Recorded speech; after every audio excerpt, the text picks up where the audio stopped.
Before we start this podcast, I want to definitely remind you of a sponsor for Fresh of the Word, 20 by 20 Apparel. Founded in 2015, 20 by 20 Apparel brings original tributes to pro wrestling's classic arenas, moments, and events. They look to spotlight the bloopers, bleeps, and body slams along with the biggest, smallest, strangest, and strongest. In the world of wrestling where there's hundreds of shirts, promotions, flyers, social media accounts, and ads, don't get lost in the sea of parody shirts and display fonts. They can provide professional graphic design services at a reasonable price. 20 by 20 also hand screen prints all the tees in-house. So if you'd like to discuss a possible run of tees, posters, koozies, foam fingers, or even Zubaz, then drop them a line at 20by20apparel.com. That's the number 20x, the number 20apparel.com. And also check out their enamel pin line. It's super cool. Fresh is the word.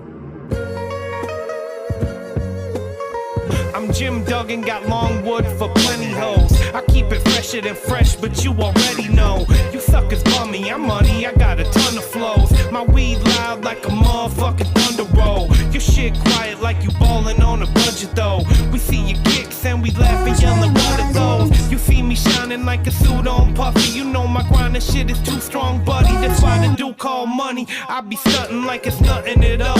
Cause it's nothing to me, it's probably something to y'all. Trying to smoke like me, then come and fuck with your dog.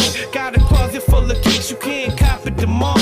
And I'm fresher than the freshest, you can tell it's in my essence. Bitch, you see the way I'm rapping, yes I do this shit to death. I tell I'm running out of breath, I tell somebody cut a check. But either way you know it's fresh, and either way you know it's fresh. Fresh, we fresh. Fresh, fresh, fresh, goddamn it, we fresh. Fresh, fresh, goddamn it, we so damn fresh. Hey everybody, welcome to the Fresh the Word podcast. I'm your host, Kelly K. Fresh Frazier, and we got a great guest for you today. We have Joel Christian Gill. He has a book coming out called Fights, One Boy's Triumph Over Violence, and he's also an associate professor at the Massachusetts College of Art and Design. How are you doing today? I'm good, man. How you doing? Oh, I'm doing awesome.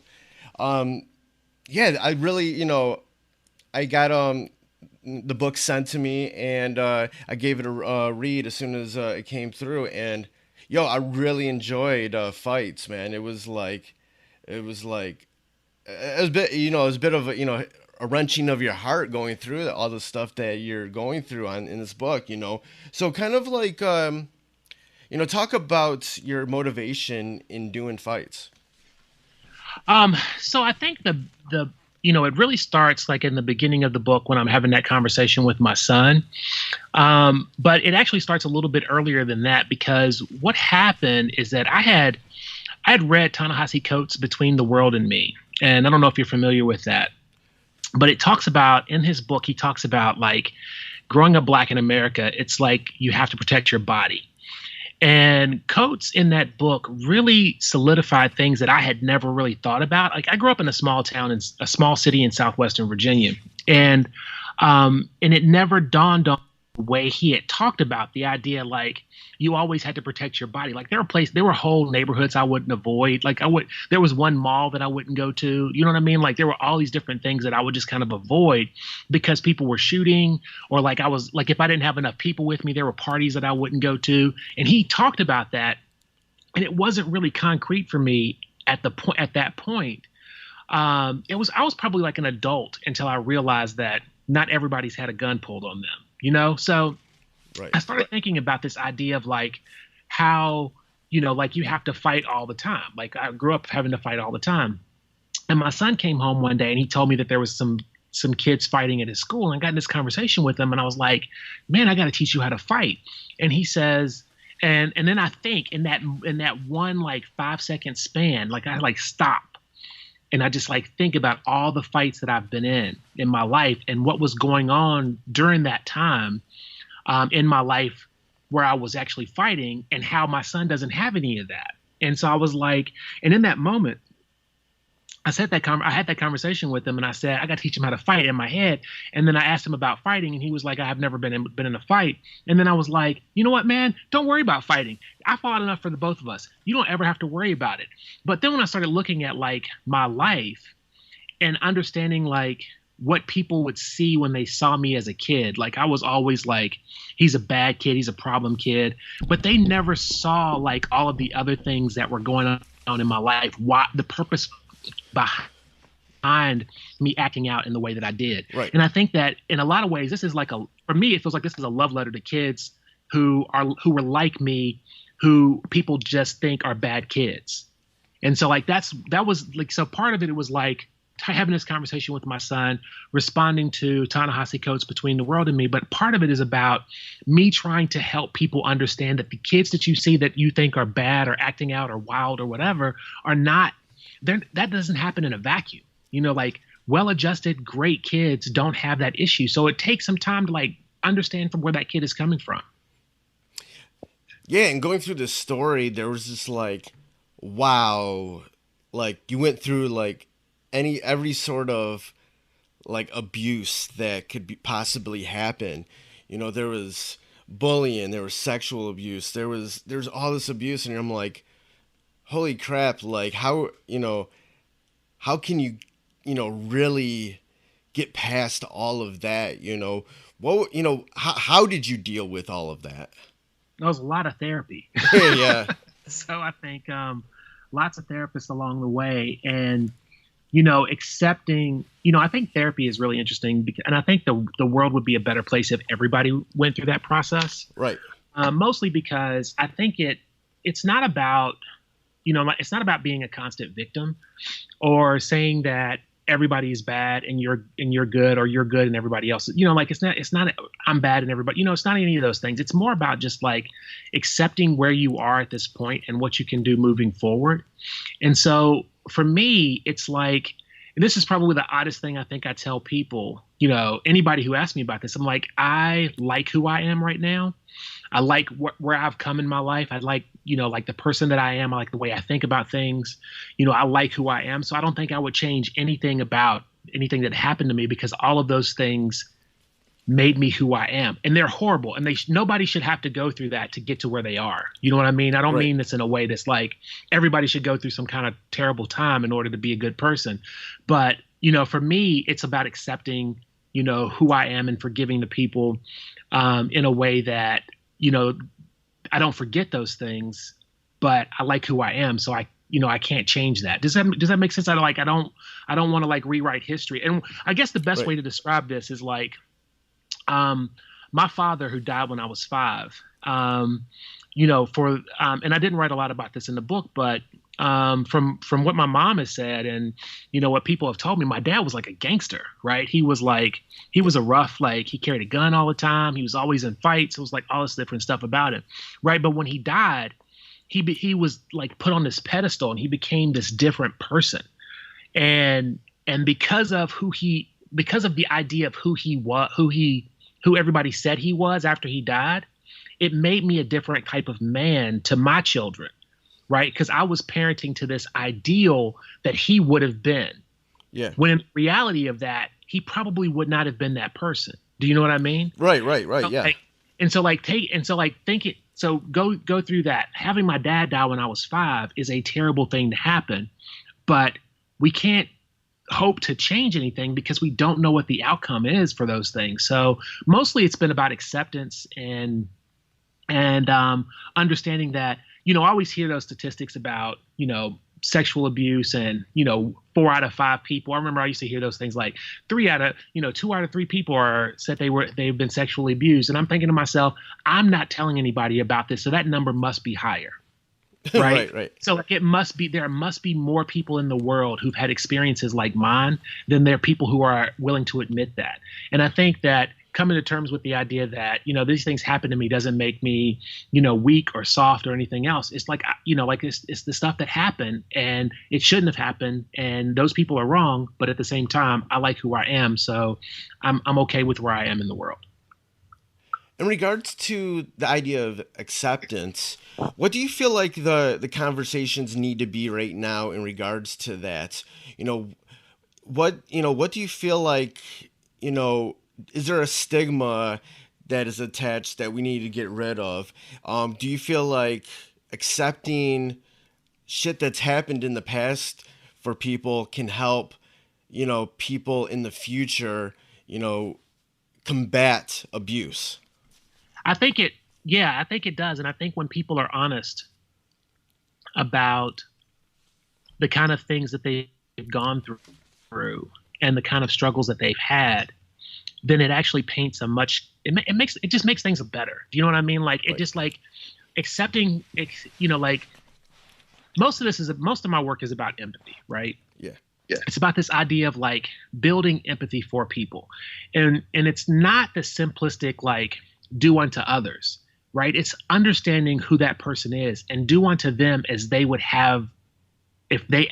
do unto themselves, which means you have to understand that person. And in order to understand people like that, it's really important to know thyself and understand how you go through the process of making decisions and the things that you've done, so that you have a better understanding about how other people act in those situations, so that you can understand from their point of view, right? Like a little kid who, doesn't get to eat in the morning, and they come into a classroom and they're like acting out, right? If you just look at that one situation and like that kid's acting out, they must just be a bad kid. It's already early in the morning. What do they have to be upset about? Not realizing like that we don't see what happened before they got there. Right? We don't see the kind of stuff that happens before they got there. And I think the stigma and the conversations that need to be had are like, being sexually abused does not make you a type of person. Right.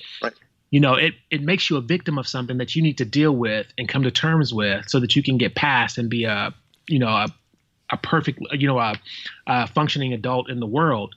But it doesn't make you a type of person. You still have the ability to choose.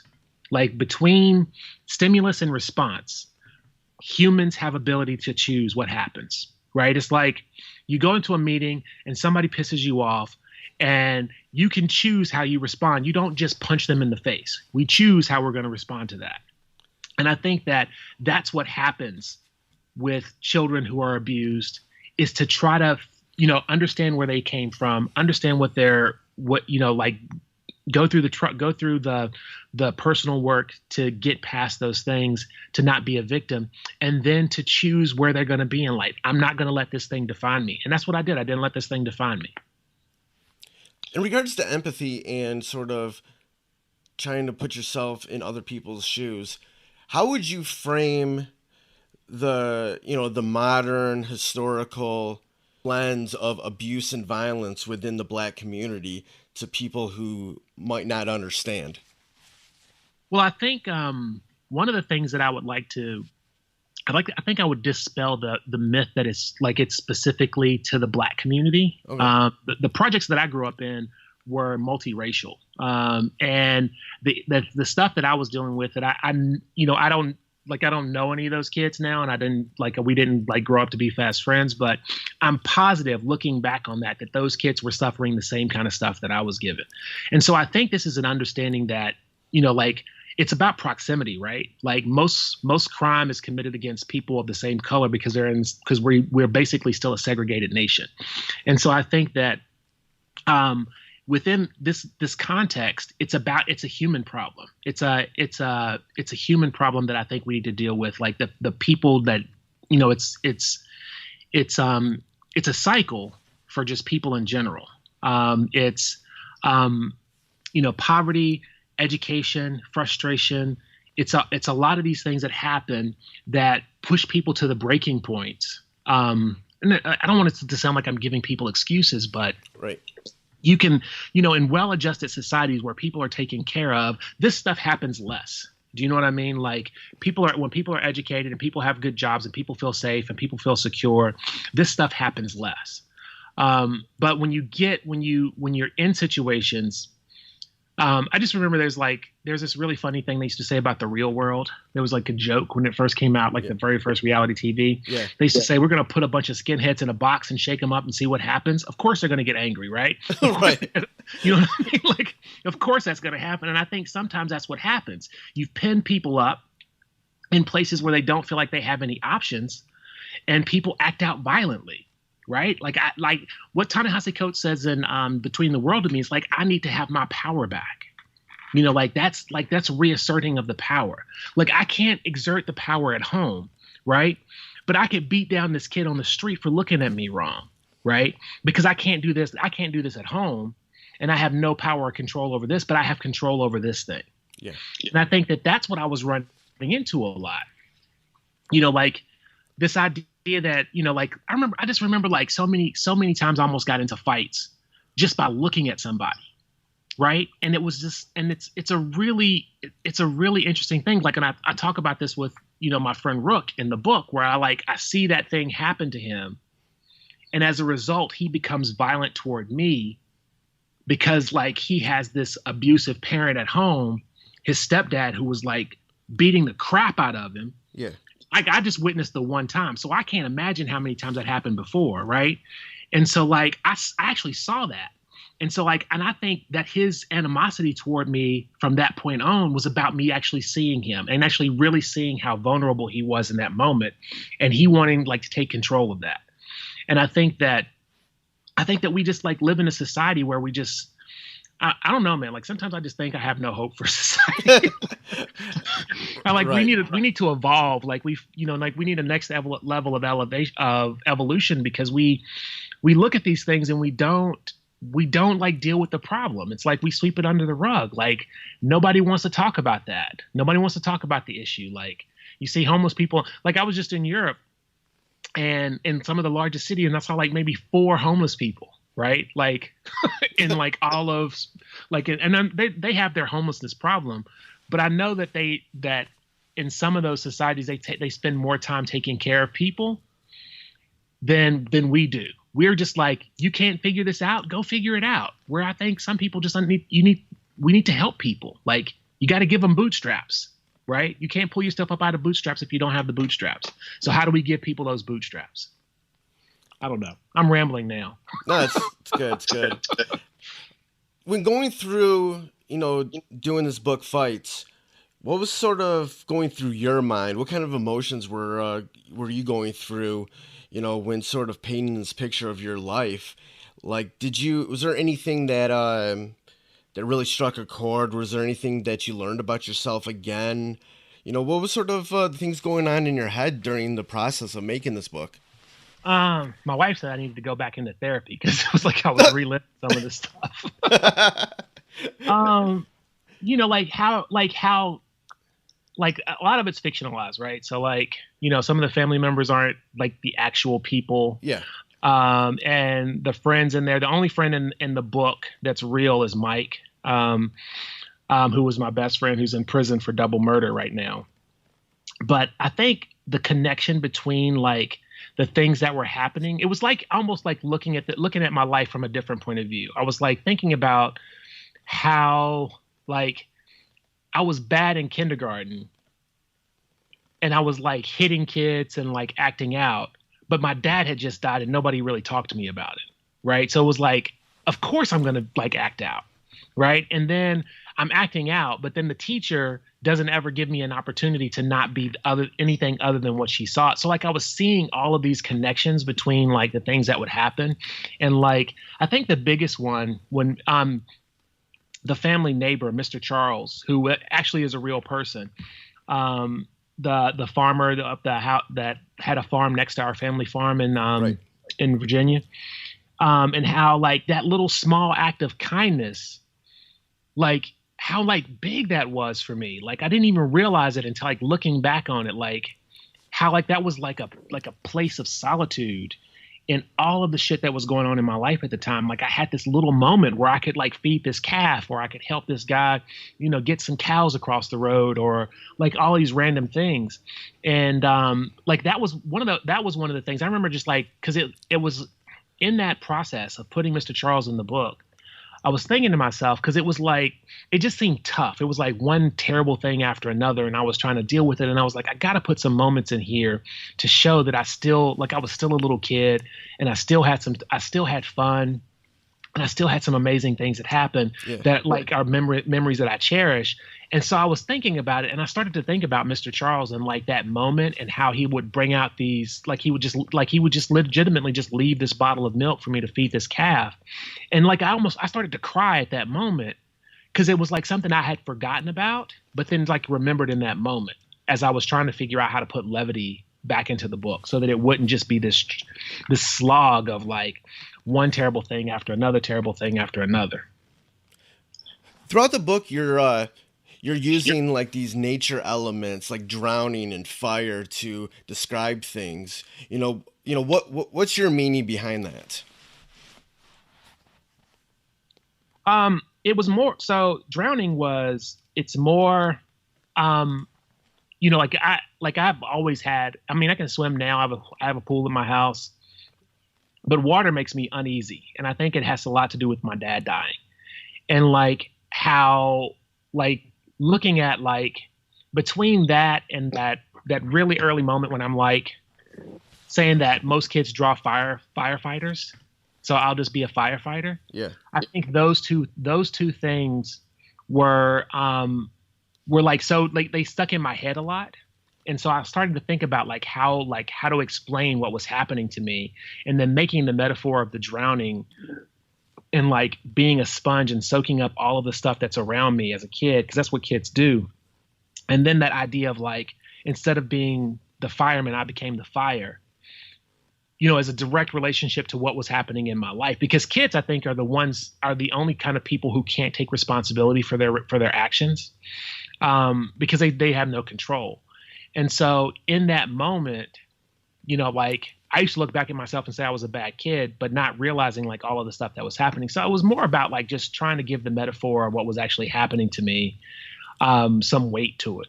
I guess that's, that, and, trying to sound smart.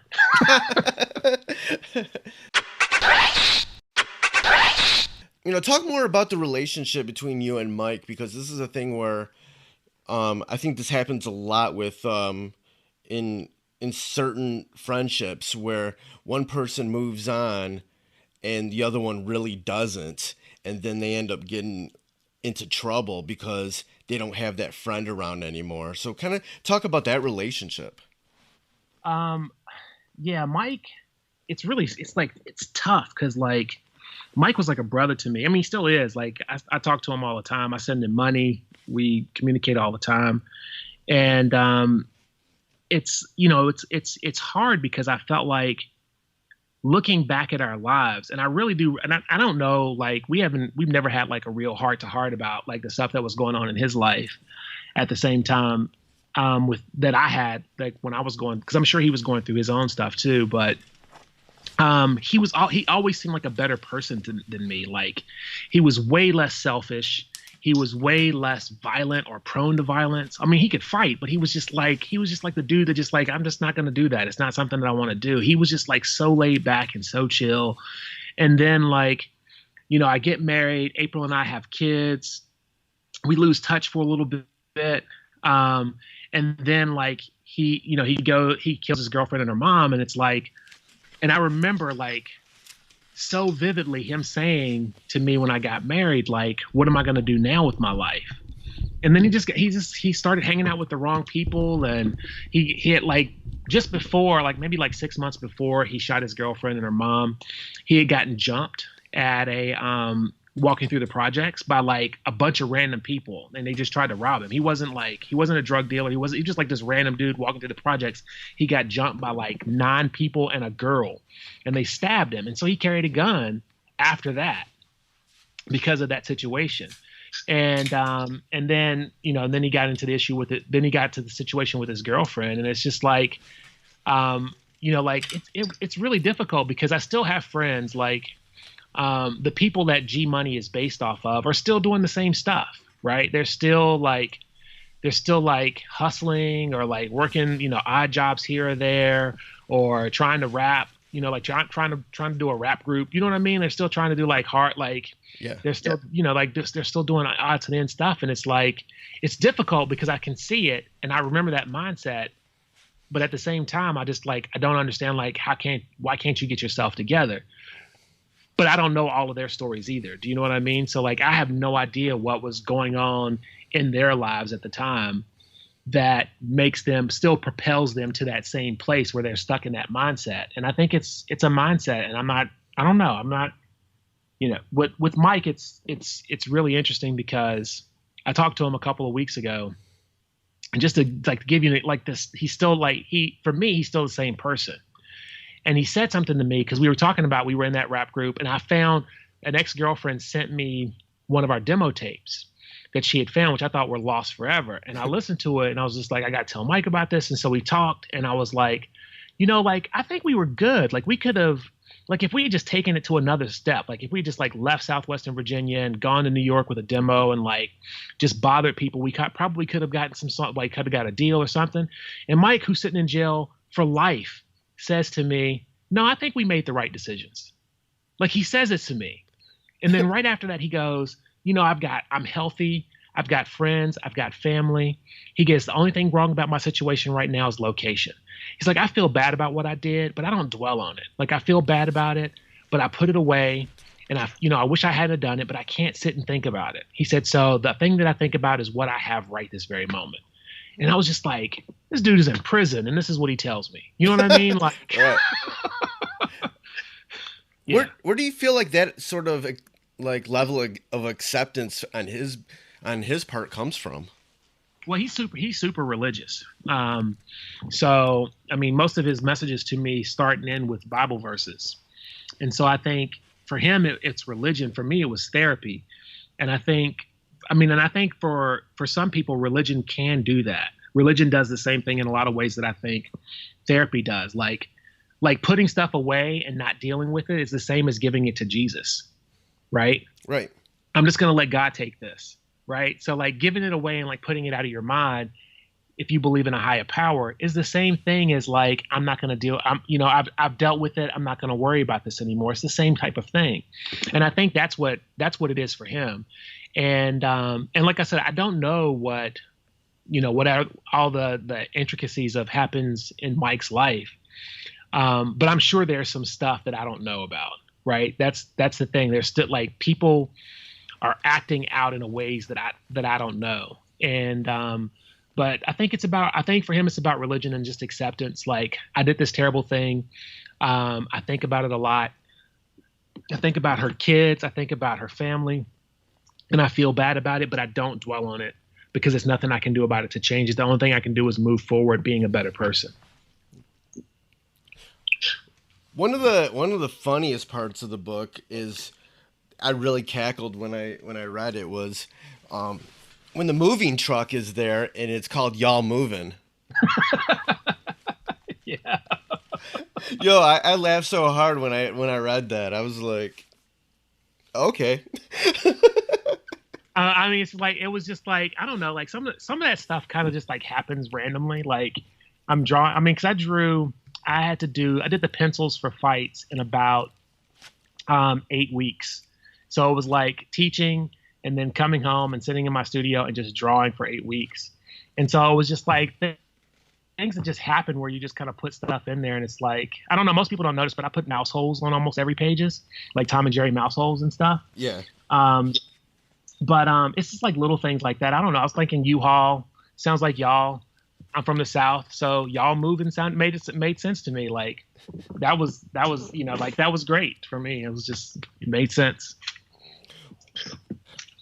Like, how important was it to put them little sort of funny things into the story? Very important. Like I said, it's a slog. Reading fight. I mean, everybody just read it. It's like I cried all the way through this book. Like friends of mine would read it. I have a really good friend who's a comic book artist and professor, John Jennings, who's he was like, I read it twice, cried both times. So, so it's important to it was important to like give people spots where it was just like, this is real, like to like you just said, like laugh out loud, like to like, you know, chocolate sandwiches, like that was like the greatest discovery of my childhood. Like chocolate sandwiches was like that, and He-Man. Those were the best things that I can remember from my childhood. And when Mike showed me chocolate sandwiches, I was like done, right? Not knowing now that like, you know, I go to Europe, right? Because I was in Europe for Christmas break. And it's like, that's what they eat for breakfast. Like basically Nutella is a chocolate sandwich, right? It's like, it's so common there. But for me, it was just like, that's all we had in the refrigerator was bread, and like you had a birthday party in January and no groceries in February. So the only thing you have left is chocolate. So like putting those little things in there so that people would laugh, I think is really important because, you know, like, or like there's a moment when, it's kind of a sad moment, but I wanted to put that thing in there because I had that fake Michael Jackson jacket when I was a kid. Yeah. Because, you know, like there was all like the real Michael Jackson jackets, and then there were all the bootleg ones. And I had one that had like studs on it, and it looked sort of like a beaded jacket, but it wasn't quite a beaded jacket. And it was like pleather. So it was like, if it got real hot, it was like, it would stretch. Yeah. Definitely pleather. And so like, and I'm trying to play with the other kids, and they run off and they're like, that ain't even a real Michael Jackson jacket. And I'm like, yeah, like that's a thing that people will say all the time to you. Or the thing about, you know, the Bobos, which is what we used to call no name shoes, Bobos. Yeah. But yeah, no, it's like random stuff like that. But, you know, like, I don't know, like, it's just like, I was just trying to remember stuff from my childhood, things that were funny, things that were terrible, like the passive things that people would say, like the fact that like every adult, when I was like, my kids didn't hear me curse. My son is 17. He's maybe heard me. My youngest is 17. I've got 4 kids. My youngest son has probably only heard me curse a handful of times. Yeah. Right. But my daughter, but they've never, like, didn't curse in front of my kids. Right. Until they turned 18. And, but it was like, when I was a kid, like everybody cursed, right? It was like the thing everybody did. And it just always felt wrong to me. Like, I don't think cursing is bad. I just think cursing is bad in front of kids for whatever reason. That's just like that's my conservative value right there. Don't curse in front of kids. Right. But, you know, like how much people would curse and like the things that they would say, like, you know, it was a common thing that people would say to me. I remember when I was little, was like, you're my nigger if you don't get any bigger. And if you get bigger, you're just going to be my bigger nigger. Like that was the thing that people used to say to me when I was a kid. Like, yeah, just like that kind of stuff.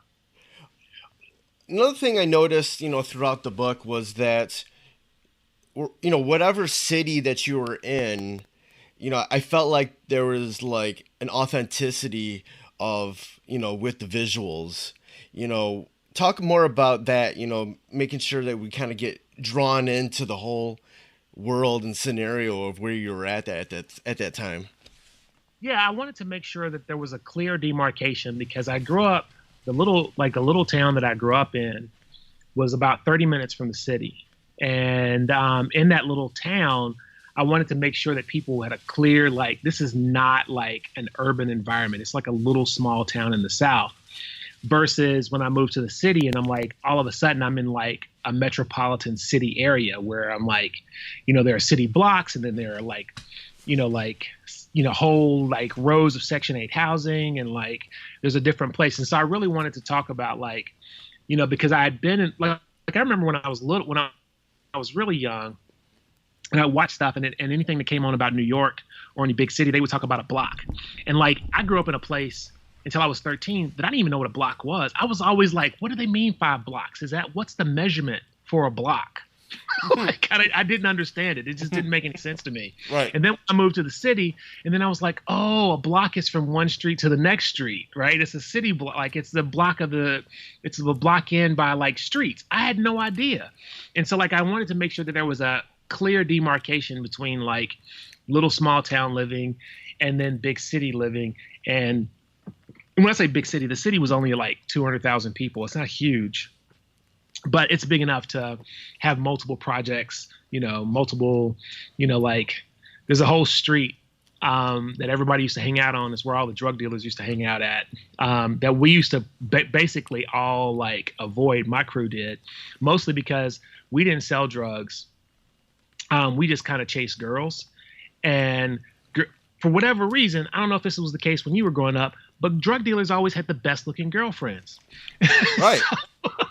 So if you had if you had game, you could always get, a girl, and you get some drug dealer's girlfriend, and then you got to avoid whole areas of the town because that's where the drug dealer's crew is. So, but yeah, so people used to, there was, that city had a street that everybody used to go at and just like open up their cars. They all like had Jeeps, and they would open up their Jeeps and like play loud music and party and drink and smoke and, do all that stuff. But I just wanted to make sure that there was a clear difference between like the country and the city. What do you hope people get out of reading this book, and what sort of discussions do you want to use this book to get into when you're, whether you're traveling, doing panels or whatnot? I want people to talk about how the things that people are going through, we have no understanding about. And if we can at least start in that moment, like I have no idea what happened to that kid. Like I was talking about that kid in the morning, right? A kid comes to school. He's like in 3rd grade. He comes to school and he's already acting out, and it's like 8:30 in the morning, right? And like what most of the adults in that situation will see when they see that kid is a kid who's acting out. And what I want them to do is be able to take a step back and go, okay, let's try to find out what's going on with this kid. Let's see where we can help him, because kids don't act like this in a vacuum.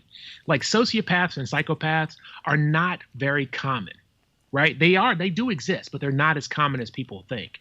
And so if we all accept that that's the case, then we have to accept that there are kids who are going through stuff that we don't understand, and we need to try to figure out how to help them and not put them in a box that soon. Because I was put in that box. Like I remember right when I got out of college, when I got out of grad school, I went back home and I was teaching at a community college.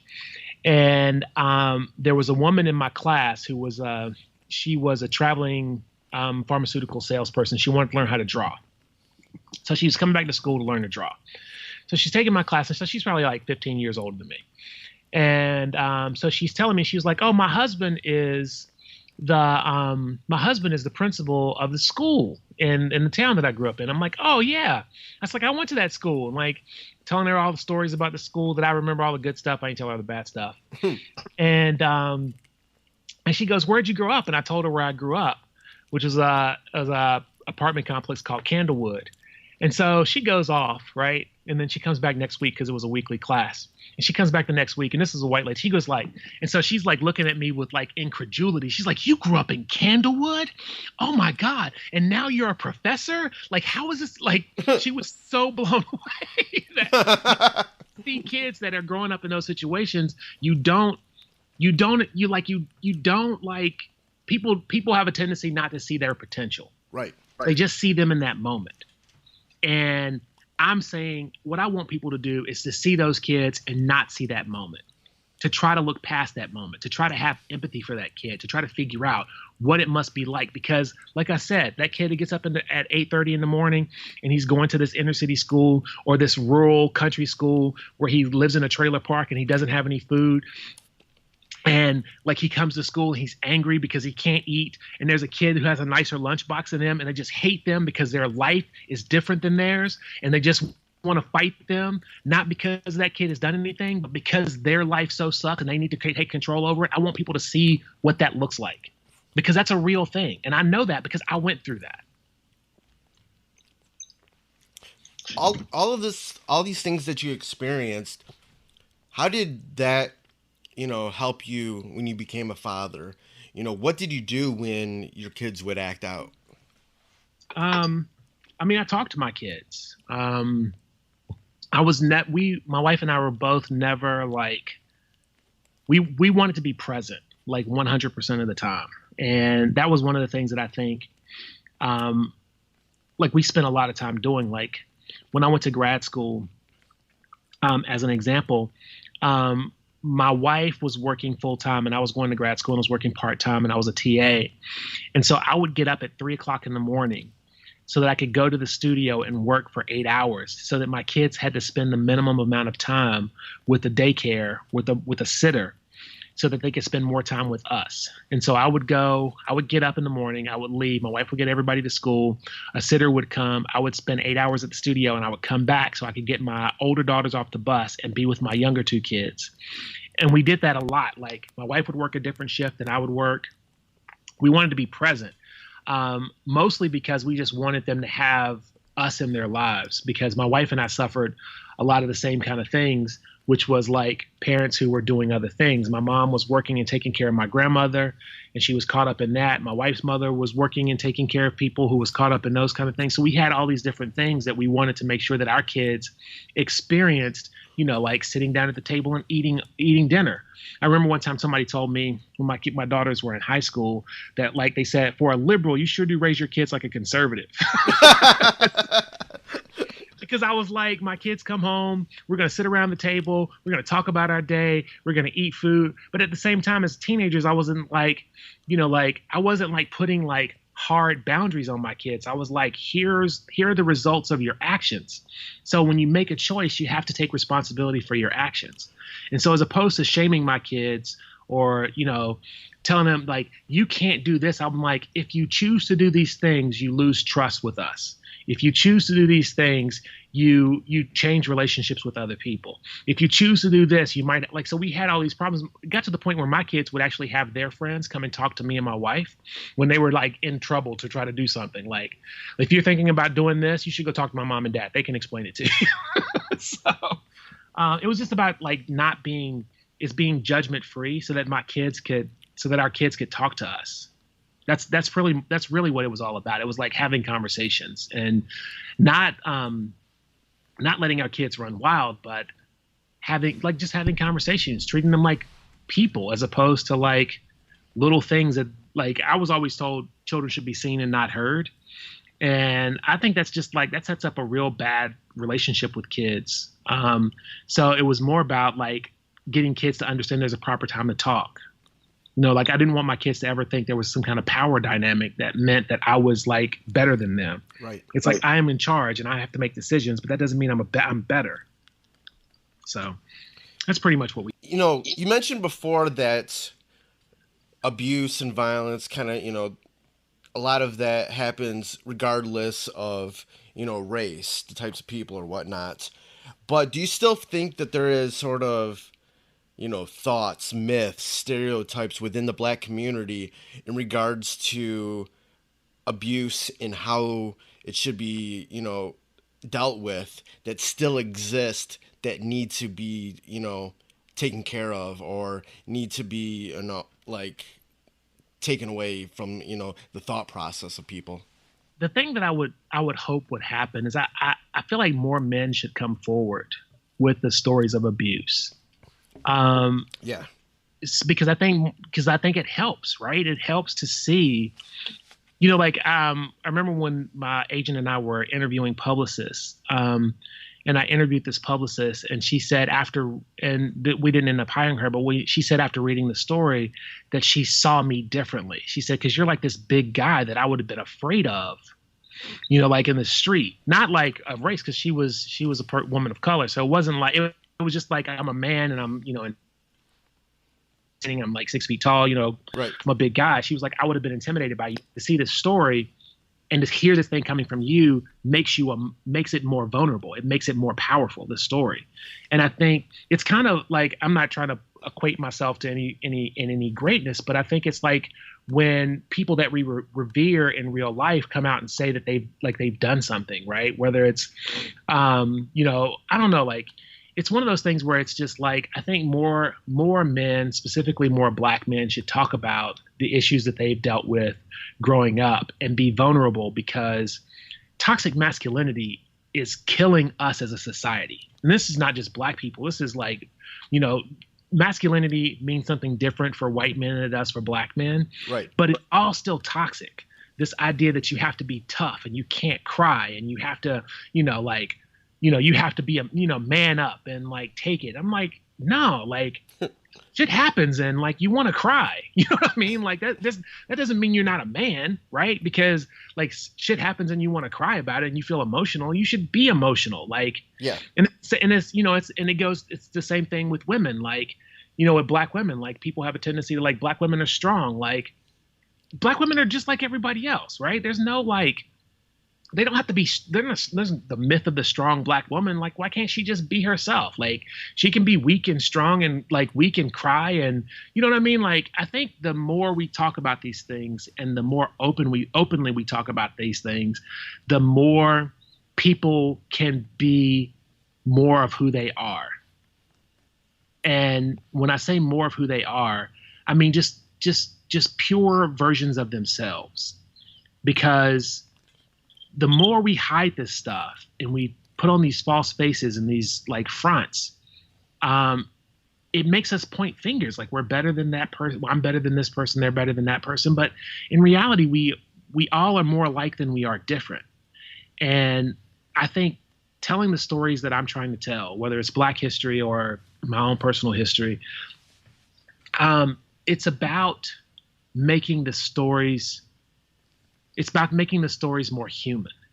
And I think that's the most important thing. Like, this is a human, like my story is a human story. My story is not unique, right? I think there are very few Black men who are coming out and saying like, I was sexually abused as a child. And I dealt with that and how I acted out as a kid going through that. There are very few people who are saying these things, but I don't think that that's necessarily unique. I think that the unique thing is that I'm talking about it. And I think that's the thing that we need more people to do, because we need to see that there are more people that are out there who are struggling with this and how they dealt with it, because it gives people hope. Right. So, you know, Fights is gone, coming out. What's next for you? What's next? I'm working on another volume of Tales of the Talented Tenth. Which is a series that I do, that it's a biography of somebody who we don't know about in history. I've done stories about Bass Reeves, who was the most successful U.S. Marshal in American history, Bessie Stringfield, who was the first Black woman to crisscross the United States on a motorcycle. And now I'm doing a story on Robert Smalls, who was the first, who stole the Confederate planter that he was enslaved on and sailed it through Confederate waters to the Union.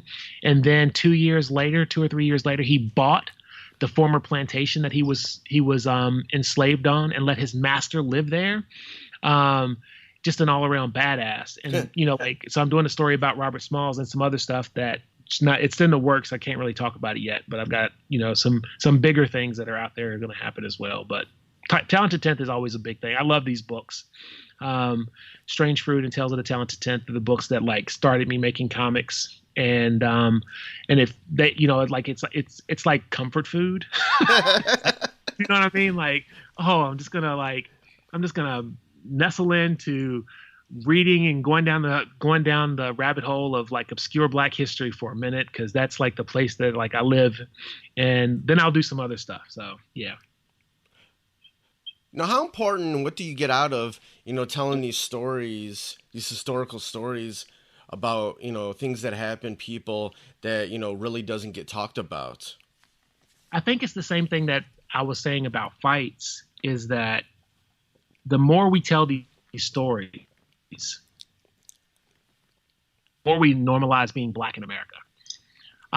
Because the thing that's really interesting about the current conversations about being Black in America, or like this, like the ongoing conversations about being Black in America, is that there is an otherness to my skin that I can't not talk about it. Right. Right. You know, like you get these Black conservatives who occasionally will say, if you just stop talking about race, it'll go away. No, not realizing that they are legitimately on television talking about the race issue because somebody wants to talk to them about it because they are a Black conservative. Exactly. Like, not even like looking at the idea that they are talking to me because I'm Black. Like, this whole thing is about accepting that hip hop and baggy pants are just as American as country music and baseball. You know what I mean? Like, yeah, this is an American thing. like we have like pockets of different types of culture. We eat different foods in different places, and like there are different things, but we are all united by this one sort of like behemoth American culture that is driven by Black people, Latino people, like LGBTQIA plus people, white people. Like all of these people are contributing to society, but only some people get to benefit from being the true American, right? There are some people there are only a few people who can benefit from that. And the more I can tell these stories, the more I can make these stories of Black and brown people ubiquitous, the more that I can, that could be my legacy. I want to make sure that people understand these stories are just as American as baseball and apple pie. Nice. That's what I get. And they're fun to draw. That's awesome. That's awesome. Well, Joel, it's been great talking with you. So much, I love the book. It definitely, I laughed in a few places, but then sometimes it was a little bit of a gut punch. Definitely, people should go out and definitely check out Fights. Where can people get more information about what you're doing and about the book and about anything else? So you can follow me on Twitter and Instagram. On Instagram, I'm Joel Christian Gill. On Twitter, it's at JCG007. You can also go to my website, which has all the same stuff on it, which is joelchristiangill.com, which has all of like my projects. I post a lot, mostly on social media. I post like process of like what I'm in the process of doing. So like even like the project that I'm not talking about, I've posted some images of the secret project that I'm doing that's not out in the wild yet. So you can see some of that stuff all on my social media and on my website, which is joelchristiangill.com. Hey, yo, thank you for listening to this episode of Fresh is the Word, hosted and produced by myself, Kelly K. Fresh Frazier, empowered by Anchor at anchor.fm/Fresh is the Word. Intro theme music by Foulmouth, Shimmy Bango, and Knox Money. Fresh is the Word is available on all major streaming platforms. Please rate and review on Apple Podcasts and Stitcher. If you want to support Fresh is the Word, please consider pledging via Patreon at patreon.com/Fresh is the Word. Follow Fresh is the Word on social media on Twitter at Fresh is the Pod, on Instagram at Fresh is the Word Podcast, and join the Facebook group at facebook.com/groups/Fresh is the Word. For more information about Fresh is the Word and our other podcasts, Breaking Records and Renaissance Soul, and a collection of pop culture articles and reviews, please visit freshasthepodcast.com. Thank you for listening and your support. Goodbye and good night. Fresh is the word.